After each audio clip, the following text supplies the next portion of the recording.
Every matter in this universe is just a combination of atoms. But atoms are not as simple as we think. They have their own rules which are far beyond our understanding. However, since the early decades, we've been trying to understand what exactly an atom is. Bohr's atomic model was a significant step in the understanding of atomic structure. But once we understood the concept of the wave nature of particles, the atomic model became more accurate and complex. This trustworthy model is called the quantum model of the atom. An atom is a combination of protons, neutrons, and electrons. Protons and neutrons are together in the center of the atom and are called the nucleus. The complex structure of an atom does not arise from the nucleus, but from the electrons, the tiny particles that orbit around the nucleus.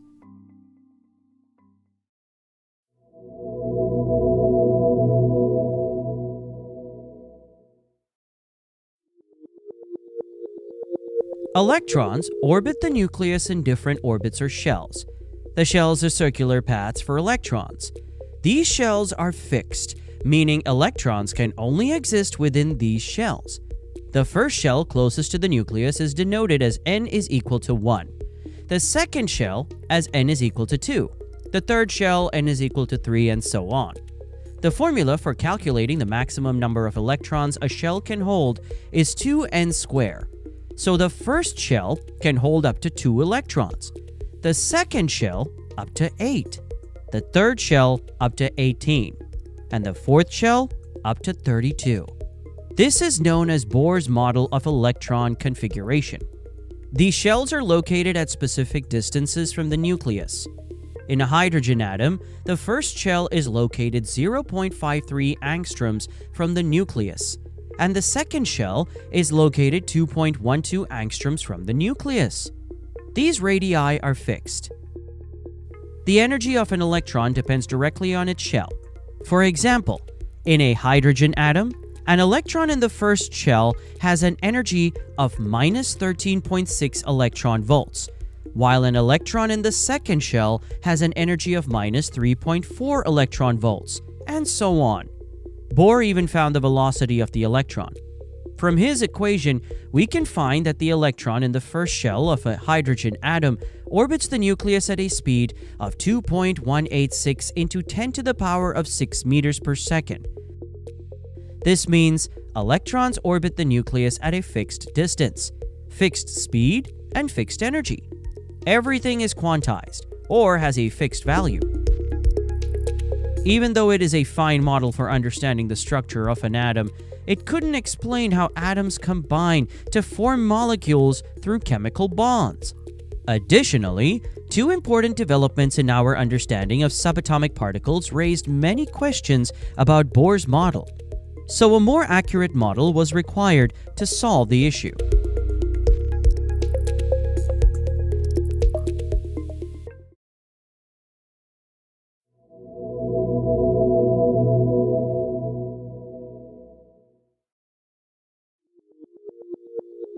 In 1924, French physicist Louis de Broglie proposed that every object has wave nature when in motion, a concept called the dual behavior of matter. According to de Broglie, the formula for finding the wavelength of an object is wavelength equal to Planck's constant divided by mass into velocity. For example, imagine a car with a mass of 1,000 kilograms traveling at a speed of 100 kilometers per hour. If the statement, "Every object in motion exhibits wave nature," is true, then the car should possess wave nature. By plugging these values into the formula, we get a wavelength of 2.385 into 10 to the power of minus 38 meters. This value is ridiculously small, trillions of times smaller than the size of a nucleus, and practically impossible to detect. So the wave nature of macroscopic objects is negligible. While the wave nature is negligible for everyday objects like a car, it becomes significant for tiny particles like an electron. Consider the electron. It has a rest mass of only 9.1 into 10 to the power of minus 31 kgs, and Bohr's model gives the electron velocity in the first shell as 2.19 into 10 to the power of 6 meters per second. In this case, the wavelength of an electron is around 10 to the power of minus 10 meters, which is experimentally detectable. Since the size of a hydrogen atom is approximately 10 to the power of minus 10 meters, and it has only one electron, that one electron can spread through the entire atom. It is truly amazing and confusing how a single electron can spread out through the entire atom. This is the wave nature of matter. In particle form, we can pinpoint the location of an object, but when it's in wave form, how can we measure its location? The wave nature of particles is not only formulated through mathematical calculations, but also proven by experiments such as the double-slit experiment, electron diffraction, and the Davison-Germer experiment. The double-slit experiment is a fundamental demonstration in quantum mechanics that reveals the wave-particle duality of matter. The experiment involves an electron gun that fires electrons, a barrier with two narrow slits, and a screen behind the barrier where the electrons land. Imagine a gun that fires balls instead of electrons. If we fire the balls toward the slits, some will bounce off the wall, while others will pass through the slits. If we place a screen behind the slits, the balls that pass through will hit the screen. If we mark the locations where the balls landed, we will get a pattern of two strips aligned with the slits' positions. But what happens when we fire electrons? If electrons were purely particles, we would expect a pattern similar to that of the balls. However, the results are unusual. When the wave passes through both slits, it's essentially splitting into two new waves. These two waves then interfere with each other. At some points, they cancel each other out, and at others, where peak meets peak, reinforcing each other. If we mark the locations on the screen, we observe a series of interference stripes at specific intervals. Similarly, when we shoot electrons through the slits, we see a wave-like interference pattern on the screen. Surprisingly, when we place a detector near the electron's path, the wave nature collapses, and electrons exhibit particle behavior. This shows that electrons have both particle and wave nature. According to Bohr's model, an electron orbits in a precise circular path, similar to how planets orbit the Sun. However, the wave nature of electrons suggests that a single electron is spread out. While talking about wave nature and quantum things, it seems very complicated to learn. But if you're like me, you might find that some of these topics are not complex anymore. That's why I'm a user of Brilliant, this video's sponsor. Brilliant is a fantastic learning app that's designed to help you build your problem-solving skills and develop a daily learning habit. Brilliant has visual, interactive lessons that let you play with concepts yourself. This kind of learning helps you build a solid understanding from the ground up, making even the most complex topics feel manageable and fun. Brilliant offers thousands of lessons on tons of topics like math, science, computer science, data analysis, and even AI. You can start learning on your computer or phone, which makes it super easy to fit learning into your day, no matter where you are. To get started, you can sign up for free and explore the courses. Start building your problem-solving skills by clicking the link in the description or scan the QR code on the screen. You will get a 30-day free trial and 20% off on an annual premium subscription.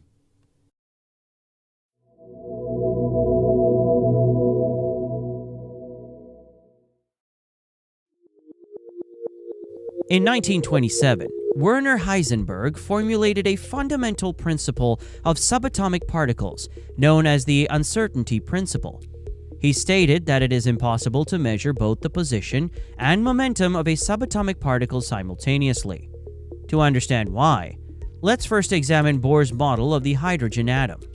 In Bohr's model, the electron orbits the nucleus at the first energy level at a distance of 0.53 angstroms and moves at a velocity of 2.19 into 10 to the power of 6 meters per second. With the mass of the electron being 9.1 into 10 to the power of minus 31 kilograms, we can calculate its momentum. Momentum is mass multiplied by velocity. Thus, Bohr accurately calculated both the momentum and position of an electron, meaning both properties were known simultaneously. However, Heisenberg proposed a different perspective and questioned these precisely predicted values. And there is a reason for this. Consider the electron as a particle orbiting the nucleus. If we want to measure its position, a high-energy photon must collide with the electron. A high-energy photon has a shorter wavelength and greater energy. So when it collides with an electron, we can determine the electron's position more precisely. This is because a shorter wavelength photon can resolve smaller details. When a photon collides with an electron, we can pinpoint the collision point, allowing us to know where the electron was during the interaction.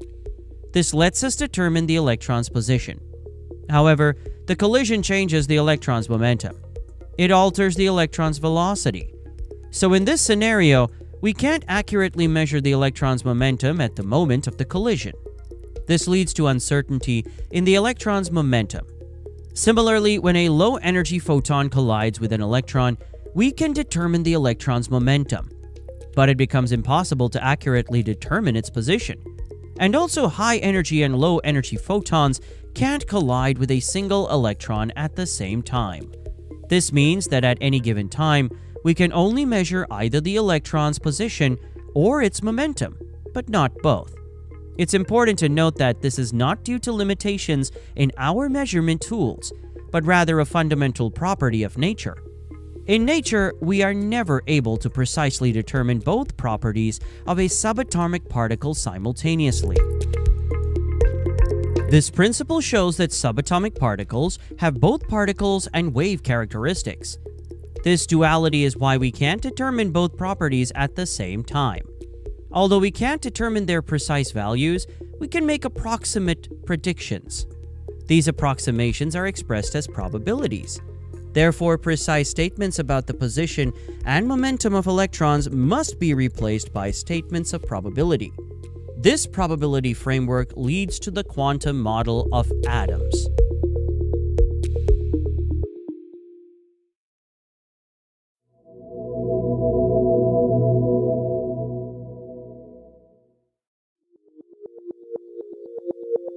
To support and better understand the wave nature of matter, a more advanced mathematical framework was needed. In 1926, Erwin Schrödinger provided a mathematical formulation describing how electrons behave in a quantum system. In this case, our quantum system is an atom. Now, let's revisit the waveform of the electron in the hydrogen atom. Here, the electron exists as a waveform all around the nucleus, forming what is known as an electron cloud. It's important to note that these electron clouds are not like classical gas clouds. They are representations of the wave function. Within this electron cloud, the electron can theoretically be detected anywhere within its wave function. However, the electron is most likely to be found in specific regions. For example, imagine a male dog roaming around your city all day. After observing him for a month, you notice that while he explores various parts of the city, he spends most of his time in a particular location, where a female dog is located. So it's clear that the dog can be found anywhere in the city, but the highest probability is near the female dog. If you want to find the male dog, you don't need to search the entire city. Just stay near the female dog, and you'll have the best chance of finding him.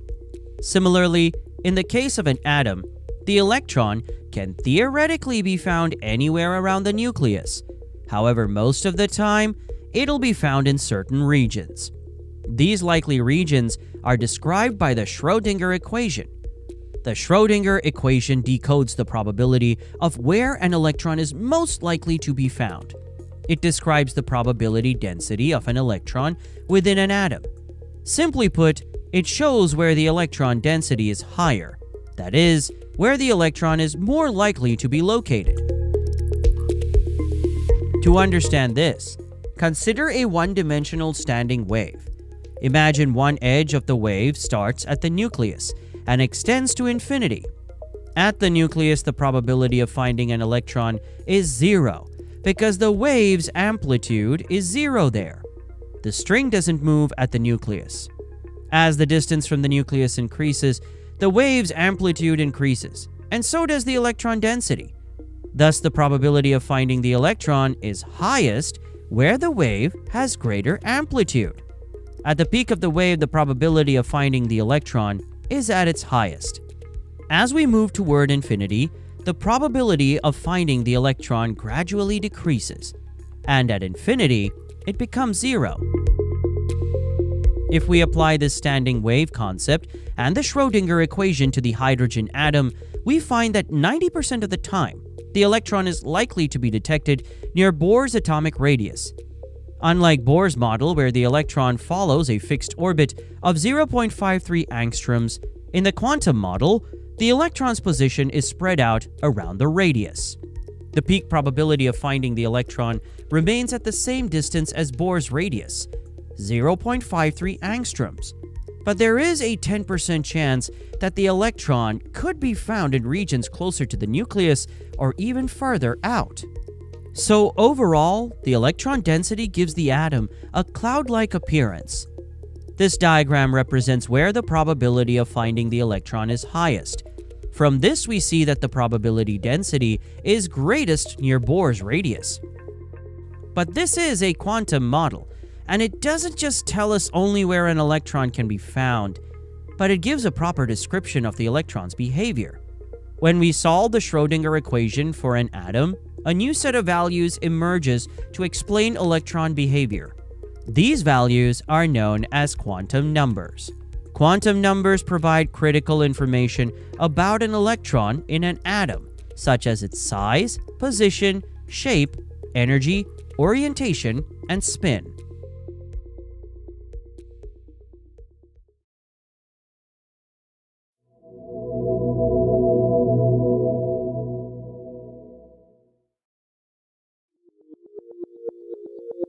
A shell is the home for electrons, and the shell number is like the house number. It represents where electrons can be found and the size of the electron shell, denoted by the number n, called the principal quantum number. This number is similar to Bohr's model of orbits, but instead of fixed orbits, it determines the size of the electron cloud. The first shell is n is equal to 1. The second shell is n is equal to 2. The third is n is equal to 3, and so on. These n values are always positive integers, 1, 2, 3, 4, etc., etc. As the shell number increases, the size of the electron cloud increases, making the electron cloud larger. In other words, the highest probability of finding an electron is farther from the nucleus. Now let's return to the Bohr model of electron arrangements in an atom. The number of electrons that can occupy each shell is given by the formula 2n square. This means the first shell can hold up to 2 electrons, the second shell up to 8 electrons, the third shell 18 electrons, and the fourth one 32 electrons, and so on. The number of electrons increases as the shell number increases. Because increasing shell number means increasing in size, it can hold more electrons. This electron arrangement appears simple, but it is more complex than it seems. While it's true that the number of electrons held in each shell is exactly equal to Bohr's model, the quantum model introduces an additional subdivision called subshells. Each shell is divided into subshells, denoted by the azimuthal quantum number or orbital quantum number, L. If we consider shells as houses, subshells are the floors. There are 4 major subshells, S, P, D, and F. The first shell has only one subshell, S. The second shell has 2 subshells, S and P. The third shell has 3, S, P, and D. The fourth shell has 4, S, P, D, and F. The principal quantum number of shells starts at 1 and continues with positive integers, but the azimuthal quantum number for each shell takes values from 0 to n-1. To make this easier to understand, consider the house analogy again. The house number is the shell number, and each house has floors. House number 1, n is equal to 1, is very small, so it has only one floor, which is an S subshell. So for the first shell, L value is 0. House number 2, n is equal to 2, is bigger than house number 1, so it has 2 floors, ground floor, which is subshell S, and first floor, which is subshell P. Quantum number of S subshell is 0, because it's a ground floor, and quantum number of P subshell is 1, because it's first floor. Therefore, for the first shell, the L value is 0, and for the second shell, L values are 0 and 1. House number 3, n is equal to 3, is bigger than houses 1 and 2. So it has 3 floors, ground floor, first floor, and second floor, corresponding to the S, P, and D subshells. So the third shell's L values are 0, 1, and 2. As we already know, a floor is not the final part of a house. Similarly, in the quantum model, a subshell is not the final part of the atom.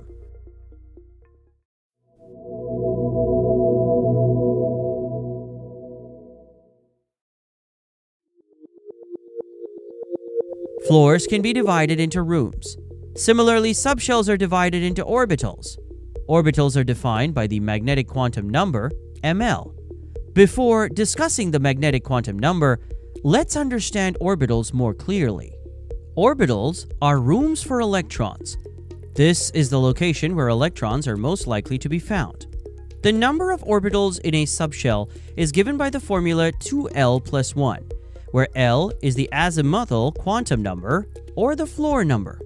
So the S subshell has 1 orbital, the P subshell has 3 orbitals, the D subshell has 5 orbitals, and the F subshell has 7 orbitals.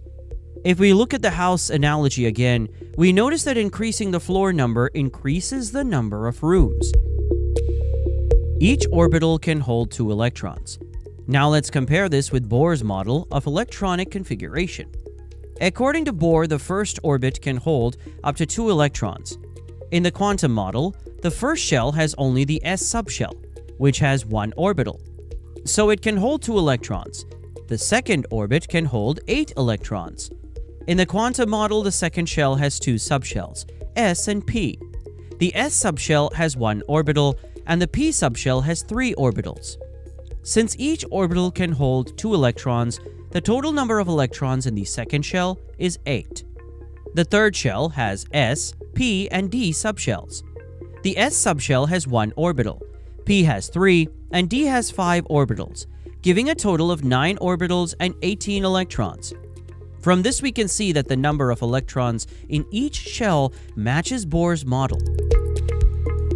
In Bohr's model, electrons are fixed in orbits, but in the quantum model, electrons are described by a wave function, and we determine their location based on probability. So we need to understand in which region each electron is most likely to be found. In a hydrogen atom, there is only 1 electron, so it is easier to determine the probability of finding it.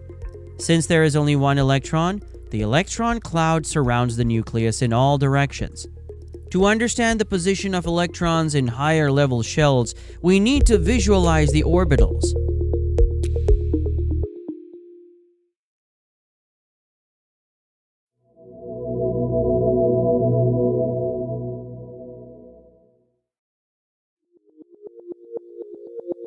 The magnetic quantum number describes the orientation of orbitals within a subshell and is denoted by the symbol ml.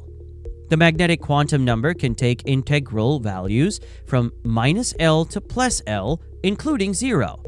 For the S subshell, the azimuthal quantum number is 0, so the magnetic quantum number also. This value indicates a single orbital orientation, meaning there is only one possible orientation for the orbital, which is spherical in shape and centered around the nucleus. The probability distribution of finding an electron is spherical in 3-dimensional space. The P subshell has 3 orbitals, and its orbital quantum number is 1. So the magnetic quantum numbers for the P subshell are -1, 0, and +1. These numbers represent the positions and orientation of the orbitals. For example, when we determine the position of something, we use an x-y axis, 2-dimensional diagram which starts from 0 and extends with negative numbers to the left of the center and positive numbers to the right. These magnetic quantum numbers function similarly by indicating the orientation of the orbitals in 3D space. The s subshell orbital has a spherical shape, but the p subshell orbitals have a dumbbell shape. The first magnetic quantum number of the p subshell, -1, represents the orientation along the axis of one of the three orbitals. We can consider the first orbital to be aligned along the px axis in 3D space, meaning it extends along the x-axis with two lobes on either side of the nucleus, forming a dumbbell shape. As the p subshell has three orbitals, the other two are aligned along the py and pz axis. The second orbital with a magnetic quantum number of +1 exists along the y-axis, and the third orbital is aligned with the z-axis in 3D space. This dumbbell-shaped region is where the electron is most likely to be found. But why is it dumbbell-shaped? This can be explained by one-dimensional standing waves analogy. Electrons in p subshells have more energy than those in s subshells, which means they have a higher frequency. The nucleus is located at the center of the wave. While the wave oscillates, the part at the nucleus remains stationary. We already know that the non-oscillating part of a wave has a zero probability of containing an electron. On both sides of the nucleus, there is a probability of finding an electron. Therefore, the probability density is zero at the nucleus and higher on either side, creating the dumbbell shape. The location with zero probability of finding an electron is called a node. The region with the highest probability is called a lobe. In the case of the p orbital, two lobes together form the dumbbell shape. Since each orbital can hold two electrons, this does not mean that each electron resides in a different lobe. Since two electrons in the same orbital share the same wave function, they can exist in either lobe at the same time. The standing wave analogy is meant only for easy understanding. The node isn't simply based on frequency. In reality, it depends on the azimuthal or angular quantum number. For the p orbital, the angular quantum number L is 1, so the number of angular nodes is 1. From that, we can see the dumbbell shape consists of two regions, lobes and nodes. Lobes are the areas with high probability of finding an electron, and the node is where the probability is 0.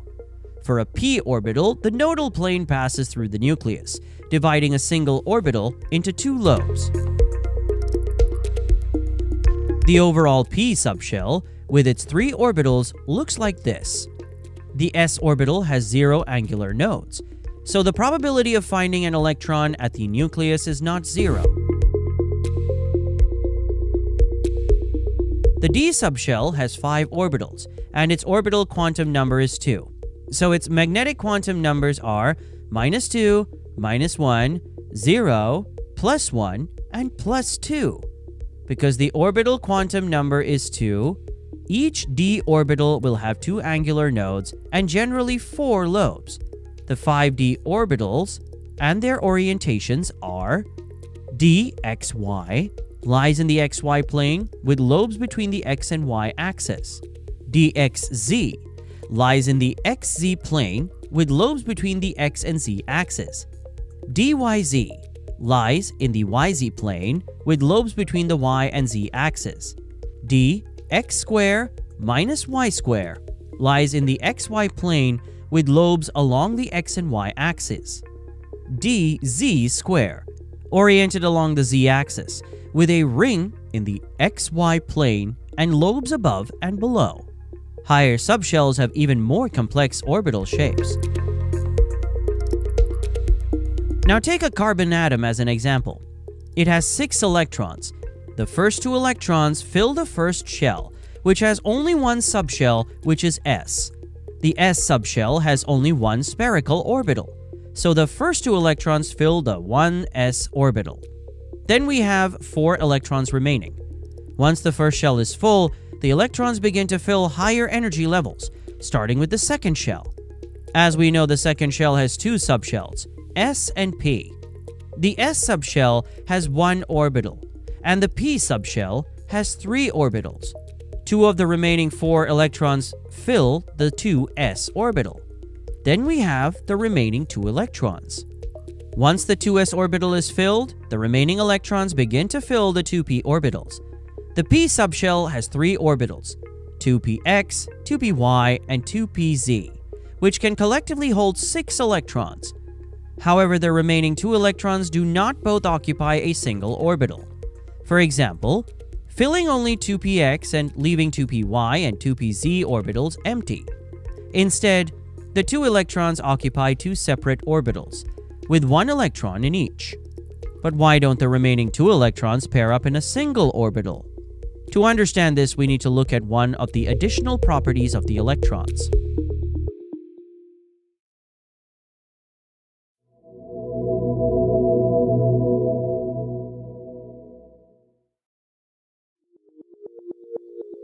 In 1925, Wolfgang Pauli proposed the Pauli exclusion principle, which states that no 2 electrons in an atom can have the same quantum state or quantum numbers.